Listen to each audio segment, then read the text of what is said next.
ನಮಸ್ಕಾರ ಮೇಷರಾಶಿಯವರೇ, ಇಂದು ನಾನು ಹೇಳಲಿರುವ ಪ್ರತಿಯೊಂದು ಮಾತು ನಿಮ್ಮ ಜೀವನದಲ್ಲಿ ಇಷ್ಟು ದಿನ ಅಡಗಿಕೊಂಡಿದ್ದ ಸತ್ಯವನ್ನು ಹೊರತೆಗೆದು ತೋರಿಸುವ ಶಕ್ತಿಯುತ ಕಿಡಿಯಾಗಿದೆ.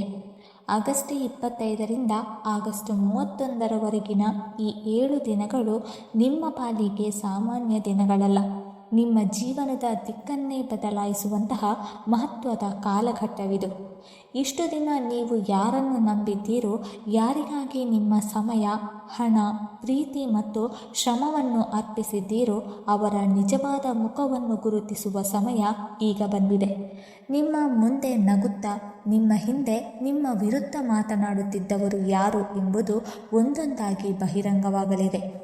ನಿಮ್ಮ ಹೃದಯದಲ್ಲಿ ಭಯವಿದ್ದರೆ ಈ ಮಾತುಗಳನ್ನು ಕೇಳಬೇಡಿ. ಆದರೆ ನಿಮ್ಮನ್ನು ನೋಯಿಸಿದವರನ್ನು ಗುರುತಿಸುವ ಧೈರ್ಯ, ನಿಮ್ಮ ಜೀವನದಿಂದ ಅನಗತ್ಯ ವ್ಯಕ್ತಿಗಳನ್ನು ದೂರ ಮಾಡುವ ನಿರ್ಧಾರ ಮತ್ತು ಹೊಸ ಜೀವನವನ್ನು ಆರಂಭಿಸುವ ಶಕ್ತಿ ನಿಮ್ಮಲ್ಲಿದ್ದರೆ ಮಾತ್ರ ಈ ಮಾತುಗಳನ್ನು ಮನಸ್ಸಿಟ್ಟು ಕೇಳಿ. ಆಗಸ್ಟ್ 25, 26, 27, 28, 29, 30 ಹಾಗೂ 31 ಈ 7 ದಿನಗಳು ನಿಮ್ಮ ಜೀವನದಲ್ಲಿ ಒಂದು ಹೊಸ ಅಧ್ಯಾಯವನ್ನು ಆರಂಭಿಸುವ ದಿನಗಳಾಗಬಹುದು. ಆದ್ದರಿಂದ ಮೊದಲು ನಿಮ್ಮ ಇಷ್ಟದೇವರನ್ನು ಮನಸ್ಸಿನಲ್ಲಿ ಸ್ಮರಿಸಿಕೊಂಡು ಈ ಮಾತುಗಳನ್ನು ಕೇಳಿ. ಮೇಷರಾಶಿಯವರೇ, ನೀವು ಅಗ್ನಿತತ್ವದ ರಾಶಿಯವರು.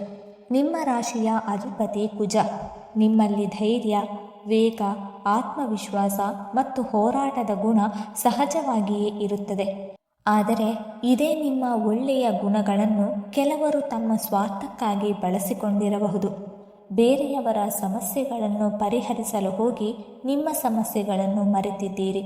ನಿಮ್ಮ ಕನಸುಗಳನ್ನು ಬದಿಗಿಟ್ಟು ಇತರರಿಗಾಗಿ ಓಡಾಡಿದ್ದೀರಿ. ನೀವು ನಂಬಿದವರಿಗಾಗಿ ಅನೇಕ ಬಾರಿ ನಿಮ್ಮನ್ನೇ ತ್ಯಾಗ ಮಾಡಿದ್ದೀರಿ. ಆದರೆ ಅಗತ್ಯ ಮುಗಿದ ನಂತರ ಅದೇ ಜನರು ನಿಮ್ಮನ್ನು ಕಡೆಗಣಿಸಿರುವ ಅನುಭವ ನಿಮಗಿರಬಹುದು. ಇನ್ನು ಮುಂದೆ ಆ ಕಥೆ ಬದಲಾಗಲಿದೆ. ಆಗಸ್ಟ್ 25ರ ನಂತರ ನಿಮ್ಮ ಕಣ್ಣುಗಳ ಮೇಲಿದ್ದ ಅಜ್ಞಾನದ ಪೊರೆ ನಿಧಾನವಾಗಿ ಕಳಚಲಿದೆ. ಇಷ್ಟು ದಿನ ನೀವು ಗಮನಿಸದೇ ಬಿಟ್ಟಿದ್ದ ಸಣ್ಣ ಸಣ್ಣ ಸೂಚನೆಗಳು ಈಗ ನಿಮಗೆ ಸ್ಪಷ್ಟವಾಗಿ ಕಾಣಿಸಲಿದೆ. ಯಾರು ನಿಜವಾಗಿಯೂ ನಿಮ್ಮ ಒಳ್ಳೆಯತನವನ್ನು ಬಯಸುತ್ತಾರೆ ಮತ್ತು ಯಾರು ನಿಮ್ಮ ಯಶಸ್ಸನ್ನು ಸಹಿಸಲಾಗದೆ ನಿಮ್ಮನ್ನು ಹಿಂದಕ್ಕೆ ಎಳೆಯುತ್ತಿದ್ದಾರೆ ಎಂಬ ವ್ಯತ್ಯಾಸ ನಿಮಗೆ ತಿಳಿಯಲಿದೆ. ಆಗಸ್ಟ್ 25ನೇ ತಾರೀಕು ನಿಮ್ಮ ಜೀವನದಲ್ಲಿ ಒಂದು ಮಹತ್ವದ ಅರಿವನ್ನು ತರಬಹುದು. ನೀವು ಬಹಳ ದಿನಗಳಿಂದ ಅನುಮಾನಿಸುತ್ತಿದ್ದ ವ್ಯಕ್ತಿಯ ಬಗ್ಗೆ ಒಂದು ಸತ್ಯ ಹೊರಬರಬಹುದು. ಅವರ ಮಾತು ಮತ್ತು ಅವರ ಕಾರ್ಯದ ನಡುವಿನ ವ್ಯತ್ಯಾಸ ನಿಮ್ಮ ಗಮನಕ್ಕೆ ಬರಲಿದೆ. ನಿಮ್ಮನ್ನು ದುರ್ಬಲ ಎಂದುಕೊಂಡವರಿಗೆ ನಿಮ್ಮ ನಿಜವಾದ ಸಾಮರ್ಥ್ಯ ಏನೆಂಬುದು ಅರ್ಥವಾಗುವ ಸಮಯ ಇದು. ನೀವು ಮೌನವಾಗಿದ್ದರೂ ನಿಮ್ಮ ಮೌನವೇ ಉತ್ತರವಾಗಲಿದೆ. ಆಗಸ್ಟ್ 26, 27 ಮತ್ತು 28ನೇ ತಾರೀಕುಗಳು ನಿಮ್ಮ ಹಣಕಾಸು ಮತ್ತು ವೃತ್ತಿ ಜೀವನದ ದೃಷ್ಟಿಯಿಂದ ವಿಶೇಷವಾಗಿರಬಹುದು. ಇಷ್ಟು ದಿನ ನೀವು ಪಟ್ಟ ಪರಿಶ್ರಮಕ್ಕೆ ಫಲ ಸಿಗುವ ಸೂಚನೆಗಳು ಕಾಣಿಸಬಹುದು. ನೀವು ಬಿಟ್ಟಿದ್ದ ಹಣ ಮರಳಿ ಬರುವ ಸಾಧ್ಯತೆ ಇರಬಹುದು. ಬಹಳ ದಿನಗಳಿಂದ ವಿಳಂಬವಾಗಿದ್ದ ಕೆಲಸ ಮುಂದುವರಿಯಬಹುದು. ಉದ್ಯೋಗದಲ್ಲಿರುವವರಿಗೆ ಹೊಸ ಜವಾಬ್ದಾರಿ, ಅವಕಾಶ ಅಥವಾ ನಿಮ್ಮ ಸಾಮರ್ಥ್ಯವನ್ನು ತೋರಿಸುವ ವೇದಿಕೆ ದೊರೆಯಬಹುದು. ವ್ಯಾಪಾರ ಮಾಡುವ ಮೇಷರಾಶಿಯವರಿಗೆ ಹೊಸ ಗ್ರಾಹಕರು, ಹೊಸ ಸಂಪರ್ಕಗಳು ಅಥವಾ ಹೊಸ ವ್ಯವಹಾರ ಅವಕಾಶಗಳು ಎದುರಾಗಬಹುದು. ಆದರೆ ಒಂದು ವಿಷಯ ನೆನಪಿಡಿ, ಈ ಸಮಯದಲ್ಲಿ ದೊಡ್ಡ ನಿರ್ಧಾರಗಳನ್ನು ಕೇವಲ ಭಾವನೆಯ ಮೂಲಕ ತೆಗೆದುಕೊಳ್ಳಬೇಡಿ. ದಾಖಲೆಗಳು, ಹಣಕಾಸು ಮತ್ತು ಒಪ್ಪಂದಗಳನ್ನು ಸರಿಯಾಗಿ ಪರಿಶೀಲಿಸಿ. ಆಗಸ್ಟ್ 29 ಮತ್ತು 30ನೇ ತಾರೀಕುಗಳು ನಿಮ್ಮ ವೈಯಕ್ತಿಕ ಜೀವನದ ದೃಷ್ಟಿಯಿಂದ ಗಮನಾರ್ಹವಾಗಬಹುದು.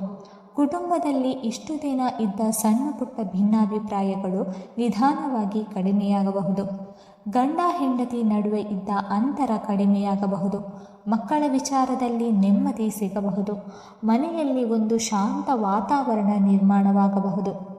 ಆದರೆ ಅದೇ ಸಮಯದಲ್ಲಿ ನಿಮ್ಮ ಹಳೆಯ ಜೀವನದಿಂದ ಒಬ್ಬ ವ್ಯಕ್ತಿ ಮತ್ತೆ ನಿಮ್ಮ ಸಂಪರ್ಕಕ್ಕೆ ಬರಲು ಪ್ರಯತ್ನಿಸಬಹುದು. ಅವರು ಬದಲಾಗಿದ್ದೇವೆ ಎಂದು ಹೇಳಬಹುದು. ಹಳೆಯ ತಪ್ಪುಗಳಿಗೆ ಕ್ಷಮೆ ಕೇಳಬಹುದು.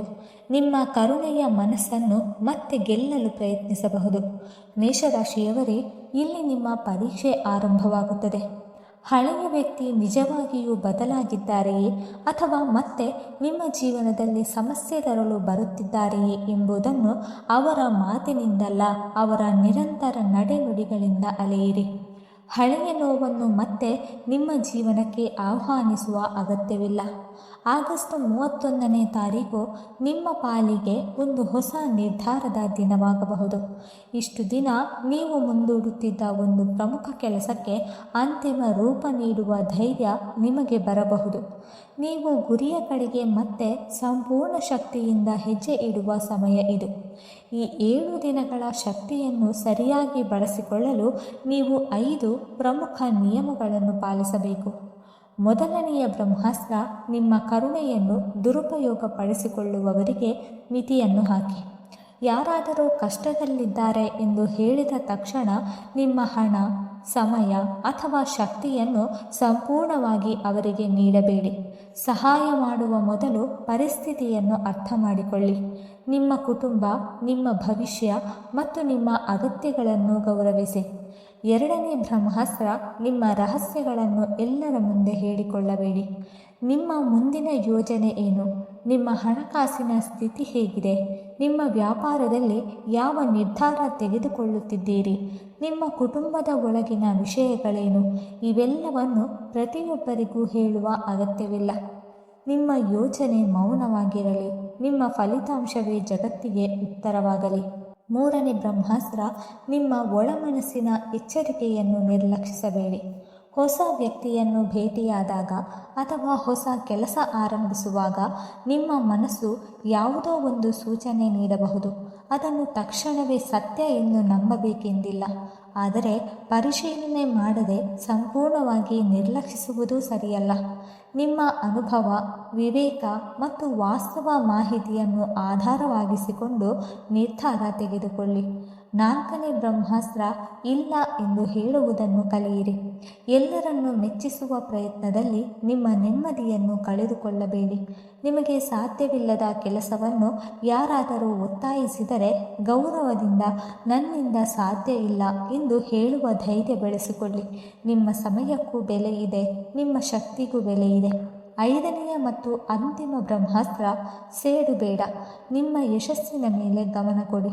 ನಿಮ್ಮನ್ನು ನೋಯಿಸಿದವರ ಜೊತೆ ಜಗಳವಾಡುತ್ತಾ ನಿಮ್ಮ ಅಮೂಲ್ಯವಾದ ಸಮಯವನ್ನು ವ್ಯರ್ಥ ಮಾಡಬೇಡಿ. ನಿಮ್ಮ ಜೀವನದಲ್ಲಿ ಅವರು ಮಾಡಿದ ತಪ್ಪುಗಳನ್ನು ಮರೆಯಬೇಕೆಂದಿಲ್ಲ.